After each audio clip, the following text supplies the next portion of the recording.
The counting the Omer also has a negative aspect. It means we're trying to purify ourselves from our klipos, from the dross of the human condition, from our impurity. And that's why we have two ways of counting. Hayom Esrim Yom La Omer. Whatever the day is, you're counting to the Omer, you're counting looking forward to purification. Or Ba Omer, you're stuck. You're stuck in these days of impurity, and you're waiting to get out of them. This notion that this period has a difficult edge, a cutting edge to it, can explain an interesting custom in the Shibbolei Leket.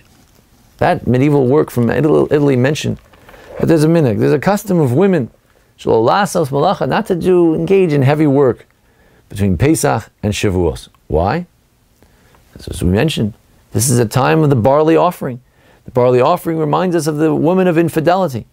And today, the women, as a sign of their fidelity, their loyalty to their husbands and to their marriages, they do not work as a celebration of their loyalty. During this period of the counting of the Omer, it's a test. Will we be like the woman who's a sota, who veers away from the loyalty? Or will we be like the pious women whose custom it was to not to work to show that loyalty to their husbands? And symbolically, we the Jewish people show our loyalty to God. If we show our loyalty, it's a great time of rejoicing. We've passed the test. If we fail that test of loyalty, then it becomes a period of challenge, even a period of judgment, a very difficult period. If we ask ourselves, why is it that in our modern times, the state of Israel has seen to it to have Yom HaShoah, the day of Holocaust remembrance, during this period of the Omer? After all, Nisan, certain times are associated with joy. Is it proper? Is it the right day or isn't it? It's no chance. It's not by chance that the Yom HaShoah, the day of Holocaust memorial, is in this period, because it's a difficult period of judgment. It's a time to focus on those challenges of life, that which in life is so far from perfect. The Yom HaZikaron, the day of remembrance of the fallen soldiers of the Israel Defense Forces, is also during this Omer period. It makes sense. It's a period of judgment. It's a period of difficulty. It's a period of harshness. But it makes sense as well that the Yom HaAtzmaut, the day of Israel independence, is also in this period. In this period? The Omer is a sad period. In Israel, people rejoice and dance through the streets, and they have weddings and festivities. This is a time for rejoicing in the middle of the counting of the Omer. We say yes. Potentially this is a period of great anticipation. Potentially this is Chol HaMoed. It's a holiday season. Potentially this is a time for rejoicing with the Torah. It's only because there's been the destruction of the temple.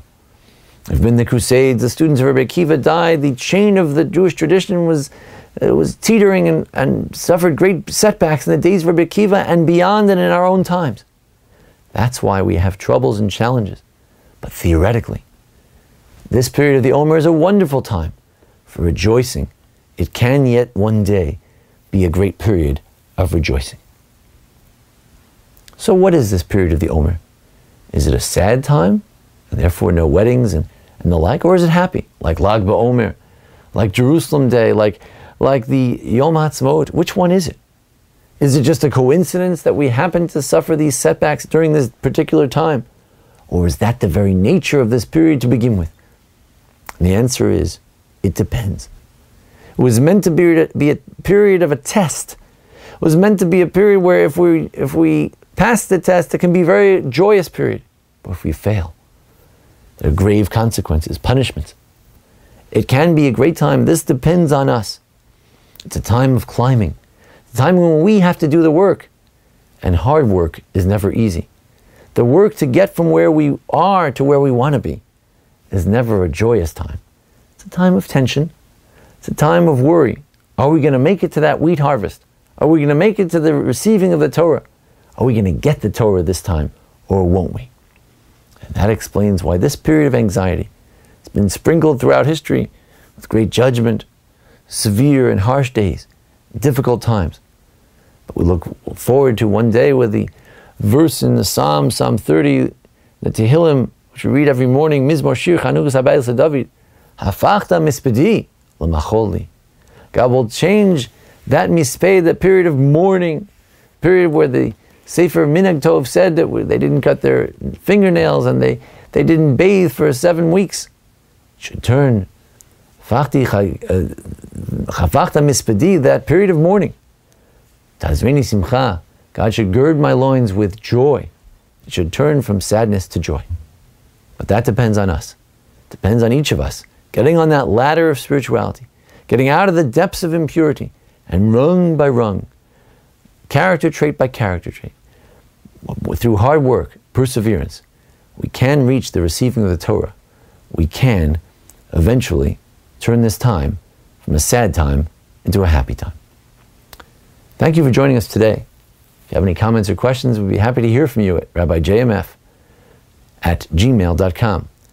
Next week, we'll be talking about mystical meanings of the Jubilee for Parashat Emor. Mystical meanings of the Jubilee, Parashat, Bahar Bechukotai. Thank you.